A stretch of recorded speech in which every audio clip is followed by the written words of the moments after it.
It would be so much easier if God would just open the sky, if he'd just tear it apart and go, here I am, look, it's me, I'm right here. Everything is going to be okay. Wouldn't that make you feel better? But imagine if he did that. Imagine you're just going about your day, you're at work, you're sitting at your desk, you're driving in your car, and the sky opens, the clouds part, and there's God going, here I am. It would destroy us. Imagine if Jesus had done that. If he shows up on Christmas 2,000 years ago and he goes, here I am, King of Kings, Lord of Lords, follow me, worship me. We'd all be going, you're the king of what now? The who?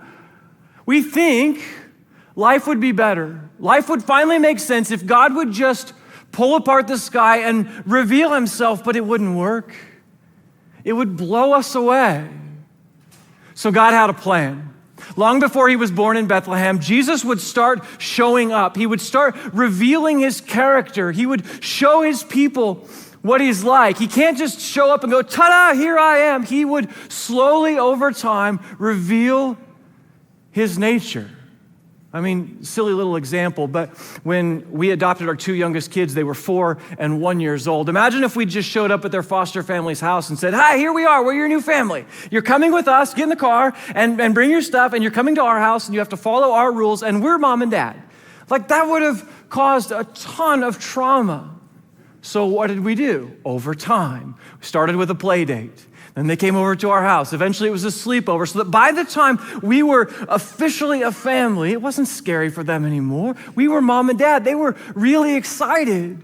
Jesus does the same thing. He reveals himself over time. So we jumped into a new sermon series last week called Revealed, and we're looking at the way Jesus reveals his character, his nature to his people, so that when he finally comes on Christmas, it's not a surprise. People know who he is. And in fact, they're super excited. He doesn't just show up and shock everybody. So today, the story that we're going to look at where Jesus reveals himself is in Daniel chapter 3. So if you got a Bible, get it out, go there. Daniel chapter 3. And again, he can't open the sky and just declare, here I am. And yet, he doesn't remain hidden. What we're going to see about Jesus' character today is that he's actually right here. So I want to just get right into the story and start reading it, and I'll give you some of the details sort of as we go. It's written by a guy named Daniel, and Daniel is a prophet for the nation of Israel, but he finds himself in Babylon. Babylon is the most powerful country in the world, and what they're doing is they're going around on this conquest, and they're taking over other countries, and they're gathering up their people and bringing them back to Babylon, where they can make them work for them. They can make them their slaves. And one of these nations is Israel. And so God's people find themselves in Babylon, and they're starting to ask these questions like, where are you, God? When are you going to show up? So here's their story, Daniel chapter 3. It says, King Nebuchadnezzar made an image of gold 90 feet high and 9 feet wide, and he set it up on the plain of Dura in the province of Babylon. He then summoned the satraps, the prefects, the governors, advisors, treasurers, a whole bunch of important people. He summoned them to come to the dedication of the image that he had set up. So all these important people come, they assemble for the dedication of the image that King Nebuchadnezzar had set up, and they stood before it. So this guy, King Nebuchadnezzar, the most powerful man in the world at the time, and this guy is brutal. He is a madman. He is carnal. He loves money. He loves to party. He's a warmonger. He loves power. And so he, the most powerful man in the world, he commissions the building of a tower on the plains of Babylon. Now, if that sounds familiar to you, if you go, this tower thing and the plains of Babylon, it sounds sort of familiar, it is. This is a sort of a hyperlink Daniel is giving us back to something that happened earlier in the Bible. Back in Genesis 11, there's a story we call the Tower of Babel. And there were some people who got this idea, we're going to build this tower on the plains of Babylon. We're going to build this tower so high, people are going to be super impressed with us. They're going to come from all over, and they're going to see like, wow, these people are really great. These people are super powerful. Well, King Nebuchadnezzar, he must have liked that idea because he's doing the same exact thing. I'm going to build something that's so big, 90 feet high, made of gold. It's so impressive that people will come from all over, and they're going to see it, and they're going to go, man, this guy is awesome. Look how powerful and great he is. And guess what? They do. He doesn't just build it, but then he summons the people, and all these powerful people, they actually show up because he's the king, and that's what he tells them to do. And so they show up in Babylon. And yet it's not enough. To build the tower, really great. To summon everyone and have the kind of power that you could call people from all over the world, and they actually show up. And for Nebuchadnezzar, it's not enough. So verse 4, this happens. It says, then the herald loudly proclaimed, nations and peoples of every language. So they're all gathered from all over the place, all these important people, and the spokesman for the king comes out and declares, nations and people of every language, this is what you're commanded to do. As soon as you hear the sound of the horn, the flute, the zither, the lyre, the harp, the pipe, and all kinds of music, you must fall down and worship the image of gold that King Nebuchadnezzar has set up. Whoever does not fall down and worship will immediately be thrown into a blazing furnace. So it's not enough that the whole world has come to see what you've made. You got the who's who of Babylon. He has his eye on this global empire. And so he invites all these dignitaries, all the important people, and they come. He has that kind of power, but that's not enough. He goes, when you hear the band start playing, fall down. All of you physically fall down in worship before this monument. Now, is this an idol to a pagan god, or more likely maybe just a statue of Nebuchadnezzar himself? We're not really sure. But he says, fall down in front of this thing and worship. And guess what they do? They do it. And this might seem a little bit silly to us because in our Western culture, we don't live around idols. So this idea of falling down and worshiping in front of a statue of gold seems kind of ridiculous. But haven't you seen people do ridiculous things around powerful people? They just do, right? Powerful people have sort of that kind of magnetism that people will do whatever. The most powerful man in the world has said, you will bow down. And if you don't, I've got this fireplace over here, and we're going to take you and we're going to put you in the fireplace. Like, you're going to bow down and worship, or you're going to die. It's that extreme. Just a side note, I don't know, something that stands out to me about leadership here. Throughout history, there have been people who set themselves up as kings and leaders, and maybe even prophets, who have demanded something from their followers. They've demanded that people follow them. They've demanded allegiance. You know that Jesus himself never does that? I mean, just sort of interesting, right? Like, you have this guy, Nebuchadnezzar, who demands allegiance. You will follow me. You will bow down. You will worship the way I've told you to worship. And the irony is Jesus Christ, the greatest leader of all time, God himself never does that. He never demands anything of anyone. He invites people, come, follow me, come and believe in me. Nebuchadnezzar sets himself up as God. And the irony is he misses the character of the true God, that God in his nature is gentle and he's lowly and he's humble and he doesn't make demands. He invites us to follow him. Back to the story. Remember, Nebuchadnezzar has brought people from all over the place. And what's going on in the world is, at this time, is there are all kinds of gods. There are all kinds of statues, all kinds of idols. It's not out of the ordinary for people to worship a bunch of gods. In fact, they'll have a god for every little thing, and then when something is going wrong in life, they'll just add another god. Like, why not? Just add another one. And so for him to say, well, now worship this god, these people are so fickle, it's no problem. They'll worship pretty much anything and anyone except for this group of people called the Israelites. The Israelites don't do this multiple God thing.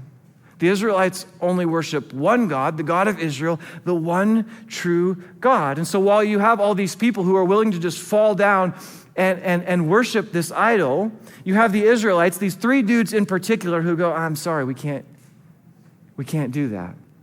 No, I know you're really powerful, but we can't do that. That's kind of goes against the relationship that we have with our God. See, centuries before, there were these things called the 10 Commandments, right? And a couple of those commandments deal with this. One of them says, you shall have no other gods beside me. Like, I'm the only God. Another one of the 10 Commandments says, don't make any idols, don't make any images to worship. So you have these guys who are like, it's super clear, we can't do this. So the band plays, and everybody falls down around them, and you have these guys just standing there going, I'm sorry, we can't comply. Their names are Shadrach, Meshach, and Abednego. If you're from my generation and you grew up on VeggieTales, their names are Rack, Shack, and Benny. You'll remember the story. If you're like, what's VeggieTales? YouTube it. It'll change your life. It's fantastic. You have these three guys, and they won't do it. They won't bow down. And so Nebuchadnezzar comes to them, and he goes, listen, guys, what's the deal? He knows them. They work in the palace. Listen, I gave you places to work. I've treated you well. Why won't you bow down? And they go, yeah, we're sorry. We can't do it. And he goes, listen, I'm a forgiving guy. We have a relationship. I'm a forgiving guy, so you get one more chance. We're going to play the music again. We're going to try this thing again. The band's going to play, and you will bow down and worship. And if you don't, you're going to be thrown into the fire. And he says this, your God cannot save you. Back to the text, verse 16. Says, Shadrach, Meshach, and Abednego replied to him, King Nebuchadnezzar, we need not defend ourselves before you in this matter. If we're thrown into the blazing furnace, the God we serve is able to deliver us from it, and he will deliver us from your majesty's hand. Stay here for just a second. I love what they say. The God we serve is able to deliver us from this. It's life and death. It's no joke. And they go, King, we just can't do it. We can't worship the statue, but the God we serve can deliver us. And I love this. I love the confidence they have to just go, we believe that our God can get us out of this. Our God can solve this. This is not more than he can handle. And they have this incredible strength. And you go, why would they have that? Well, I think there's a couple of reasons. One is these guys have seen God move before. They know the power of God. You've seen God move in your life before, right? You know what he's capable of. They had seen God move. So a couple chapters earlier, Daniel 1, these guys are told, you need to eat this meat that's been sacrificed to idols. And they go, I'm sorry, we can't do that. And they watched as God sustained them.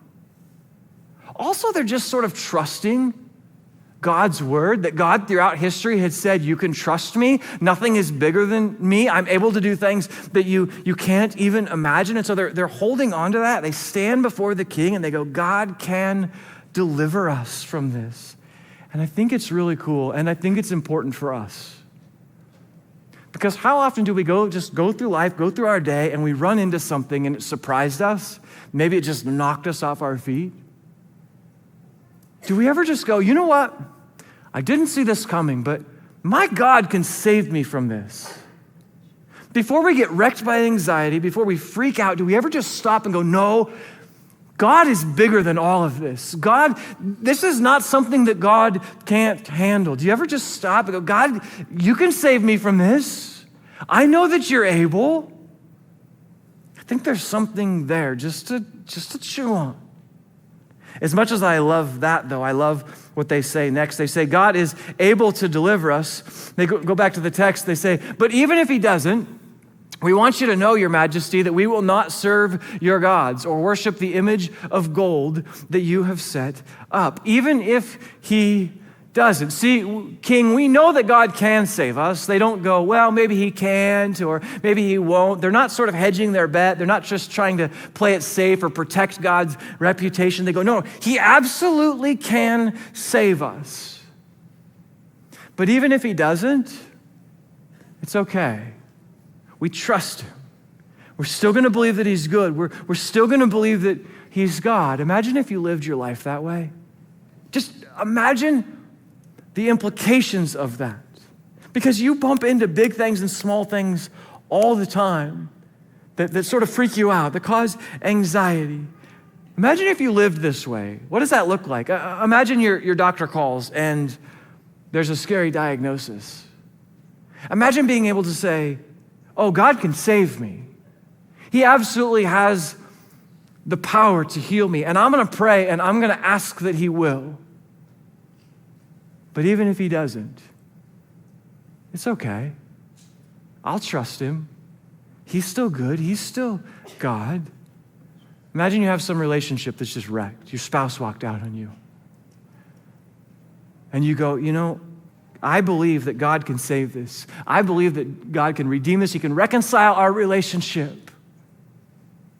But even if he doesn't, that's okay. Imagine living like that. You've been out of work for a year, just barely piecing it together. And go, God could give me a job. I absolutely believe that God could give me a job. And you know what? I will believe that he's going to give me a job. But to be able to say, even if he doesn't, even if he does not, he's still God. It's okay. He's still good. I'm still going to trust him. Imagine living in that space where you can go, God, I believe you are capable of all things. I think you're big enough to deliver me from this, whatever this is. But also living in the reality of he might not. Right? He doesn't just physically heal everyone the way that we wish that he would. He doesn't just magically make every relationship better. He might not give you the spouse that you want. He might not give you the promotion at work that you think you deserve. Is it okay? Will you still trust him? Is he still God? Is he still good? Our friends, Rack, Shack, and Benny, that's the situation that they're in. They go, we can't do what you're asking. It goes against our relationship with God. We believe that he can deliver us. We absolutely are sure that he can save us. But you know what? Even if he doesn't, it's okay. We're still going to trust him. We're still going to follow him. He's still good. Remember that it's really important for where the story goes. Now let me get to the good part. We're not even to the good part yet. Let me get to the good part because the king is ticked. So guess what he does? He hogties these guys and he throws them into the fireplace, right?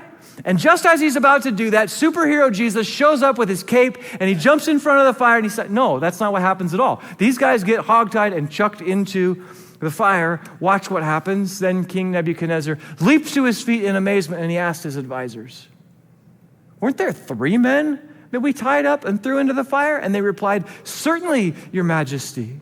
Verse 25, he said, look, I see 4 men walking around in the fire, unbound and unharmed, and the 4th looks like a son of the gods. Think about it for a minute. Just think about what happens if Jesus shows up, because we want Jesus to not let anything bad ever happen, to jump in front of every situation that we have and to fix it. But what happens if Jesus just shows up right before that moment where they're going to get thrown into the furnace? Superhero Jesus shows up and he cuts off the ropes and he beats up their captors and he gets them out of distress. He gets them out of danger. What happens? I mean, I'm not sure. It's a cool story. We probably chalk it up to folklore. We go, oh man, brave. Jesus is so brave and he's so strong. He's so powerful. But you know what? There's lots of stories of powerful people. There's lots of stories of men and women that are brave throughout history. So if he shows up and he stops this from happening, in one sense you go, oh man, that's really great. But you and I miss out on seeing the character of Jesus. We miss out on seeing this Jesus who, we know that he can do miracles. We know that he's powerful, but we miss out on seeing that Jesus is also this person who comes to be present with his people in their distress. He comes to be near his people. If he just comes and saves the day, great, superhero Jesus, awesome, but we miss out on his character, that he comes to be with us. We'll come back to that in a minute. You go, how do you know it's Jesus? Well, truth be told, I don't. It could be an angel, but there's something here that kind of clues me in. I love this word right here, look. Nebuchadnezzar says, look, when he sees the 4th person. It sort of reminds me, remember what John the Baptist says? Fast forward to the New Testament. John the Baptist sees Jesus of Galilee. Remember what he says? He says, look, behold, look. Check it out for yourself. John 1, verse 29. It's the same thing. Nebuchadnezzar says, look. John the Baptist says, look, I think there's some connection that God is making here for us to show us that this is Jesus. Jesus has come into the fiery furnace with his friends, with his people. So what's he trying to show us? What is Jesus trying to reveal about himself? Remember, he's not going to tear open the sky and go, hey, ta-da, here I am. But he also doesn't remain hidden. He gives us these glimpses. He starts to reveal things. So what's he trying to show us? Let's stay here in verse 25 for a minute. It's packed full of stuff I want to show you. If you're a note taker, write a few things down. The idea that there are 4 men in the fire tells me this. It tells me that Jesus is present. Jesus is present with his people in their distress. So when Jesus is born, leading up to the time that he's born, there's all this prophecy. And what do people say his name is? That it will be? They say Emmanuel. The prophecy is Emmanuel, which means God with us. Jesus is God with us. But guess what? He didn't become Emmanuel 2,000 years ago. Jesus has always been God with us. He was God with us for these guys in the furnace. He was God with us for men and women. Long before that, he is God with us today. He is Emmanuel right now. About a century before all this happened, Isaiah 41, God says, do not fear. I'm with you. 600 or 700 years earlier in Deuteronomy, he says, I'll never leave you. Right? I'm always with you. I will never forsake you. We so badly have it in our head that if Jesus would just rip the sky open and show us who he is, and I get it, that's that when we're going through something hard that's understandable, we're going through grief, divorce, loss, anxiety, something with our kids, we're stuck in the middle of a pandemic and we're going, Jesus, where are you? And he's going, I'm right here. If he ripped open the sky, he would blow us away. So he goes, I'm right here with you, especially with people in their distress. Yes, with people in their joy also, but somehow uniquely present with us, with his people in our distress and in our despair. We're never alone. We are never apart from Jesus. He is Emmanuel. He is with us. Terrible analogy, really terrible analogy. Don't send me any emails. I know it's bad. Think about a dog for a minute. Have you ever noticed there's something about a dog? A dog can just tell when you're having a bad day. A dog will just make his way up to people who are sad, who if someone's crying, just having a bad day, a dog will just come and comfort you. And all he'll do is just come sit next to you. And there's something about having a dog just come and be present, just sit next to you, that it's comforting, right? It doesn't work with cats because they're from Satan, but that's a different story, different day. A dog comes and sits next to you, and you just pet, the emails are coming from that one. You just pet the dog, right? And it's comforting. So now imagine it's the creator of the universe who comes and sits next to you, who holds yesterday and tomorrow in the palm of his hands. And he just comes and sits with you. Even if he does nothing, he has the power to, but even if he does nothing, he just sits with you. He just rides with you in the car. He just goes to that doctor's appointment with you. He's just there. You're never alone. Shadrach, Meshach, and Abednego, they don't have to be alone. This is the character of Jesus. That of all the places he could be, he chooses to be present with his people. But there's more to say. Verse 25, listen to it again. He said, look, I see 4 men walking around in the fire, unbound and unharmed. And the 4th looks like the Son of the God. Something about them walking around, I think, is just really cool because Jesus could do a lot of things, but Jesus doesn't come and put out the fire. Instead, he makes the decision to come and join them in the fire. Couldn't he have just caused a rainstorm that put the fire out? Couldn't he have just gone from heaven and it just puts the fire out and it's no problem? Couldn't he just teleport these guys to a tropical beach somewhere? But he doesn't. He puts himself into the fire. He doesn't stay in heaven. He doesn't stand outside the furnace and go, hey, everything's going to be okay. Don't worry about it. I got this. He walks into the fire. He goes, if you have to go through it, I'm going to go through it with you. Listen to Isaiah 43. God says, when you pass through the waters, I'll be with you. When you pass through the rivers, they will not sweep over you. When you walk through the fire, you will not be burned. The flames will not set you ablaze. It's not that he stops the fire. He could. Instead, he joins his people in the fire. I mean, you could apply that so broadly to all of these kinds of situations in your life. But, if you go for the next chemo treatment, it's just making you physically sick. Guess what? Jesus is sick with you. He feels that physical sickness. You could be experiencing grief because of loss. Guess what? Jesus feels that grief with you. Isn't it actually better that he doesn't just snap his fingers from on high, doesn't just wave a wand and fixes everything? He actually walks into it with us because he could do that. He could just fix everything. I think of a story in the New Testament, story of Lazarus. Jesus' friend Lazarus dies, and Jesus goes and stands outside his grave, and he calls to him, Lazarus, come on out. He could have done that at the furnace.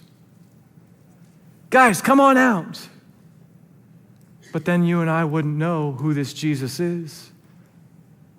You and I wouldn't know that Jesus is the Savior who walks into the fire with us, who goes, if you have to go through it, I'm going to go through it with you. I'm not going to stand on the sidelines and just cheer you on. I'm going through it with you. I'm going to walk into your messy relationships. I'm going to walk into your anxiety. I'm going to walk into your depression. I'm going to feel it with you. I'm going to celebrate with you in joy. I'm going to go through everything that you are going through. Go back to it one more time. Verse 25, he says, look, I see 4 men walking around in the fire, unbound and unharmed. The fourth looks like a son of the gods. Something about these guys no longer bound, strolling around in the fire. They're still in the fire. The most powerful man in the world wants them dead. But here's what we know, is that where Jesus is present, there's freedom and there's peace. I mean, they're still in the fire. They know what fire does. They see the flames all around them. They know that it can burn them. But they're just in there walking around. Because when Jesus is present, there is freedom and there is peace. You think about those last few hours he has on earth with his friends, and he can tell them absolutely anything. What does he say? John 14, my peace I give to you. Don't be afraid. My peace I leave with you. John 16, it's because of me that you can experience peace. There's this kind of life. Listen to this. There's this kind of life that's available that when our eyes are on Jesus, when we believe that Jesus is present, we can experience peace. We can experience freedom no matter what's going on. Could I ask you a question? It's really simple. Do you believe that Jesus is present with you today? I mean, do you believe? It seems simple, right? But do you believe that he's present with you? Do you believe that he actually sits with you and he knows your joy and he knows your grief? He knows your loss. He knows your anxiety. He knows your frustrations. Because it really comes down to this. If I can believe that Jesus is present with me, I will experience all kinds of freedom. I will experience peace no matter what's going on. And if you've put your trust in Jesus, if you have a relationship with him, the Bible is shouting at you. He's with you. You're never alone. And if you don't have a relationship with Jesus, and you don't have that kind of peace, you can have it. Talk to someone today. Chat with us online. Talk to someone on our team.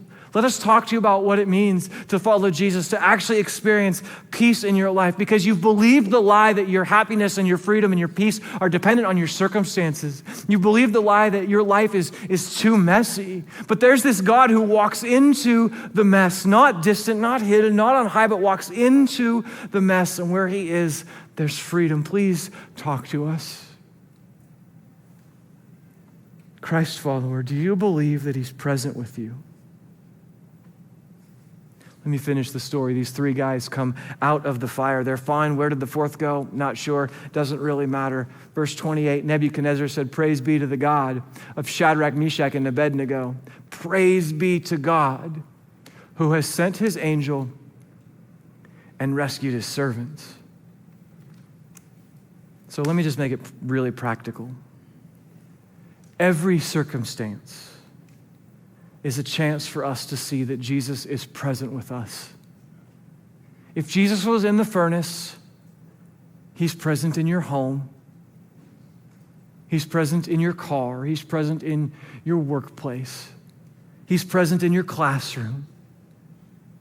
He knows your pain.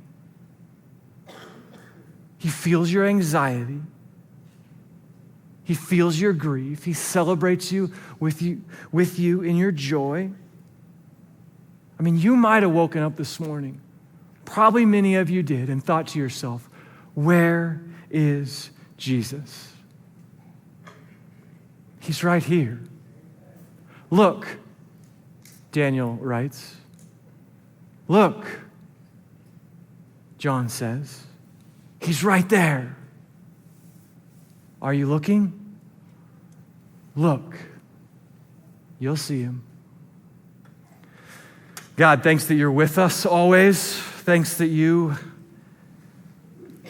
have not remained hidden. God, it's this life, it's really hard to understand sometimes, and it's really hard to understand if you're good, if you're God, if you're all-powerful, why won't you put out the fire? It's hard for us, Lord. But it's more meaningful to know that you walk into the fire with us. Thank you that you don't leave us. We're never alone. Thank you that you don't sit on high and go, yeah, everything's going to be okay. Jesus, you journey into the mess with us. And where you are, there's peace. Where you are, there's freedom, regardless of our circumstances. God, help us that we wouldn't feel alone. Help us to know that you're Emmanuel today, as much as you were 2,000 years ago when you came to earth. That no matter what we face this week, what we go through, we don't do it alone. God, we believe that you can do great things. We believe that nothing is too big for you to handle and that you can intervene in our lives, that you can fix things, that you can change our circumstances. But God, even if you don't, it's okay. We'll trust you. We'll believe that you're good, and we'll believe that you're God.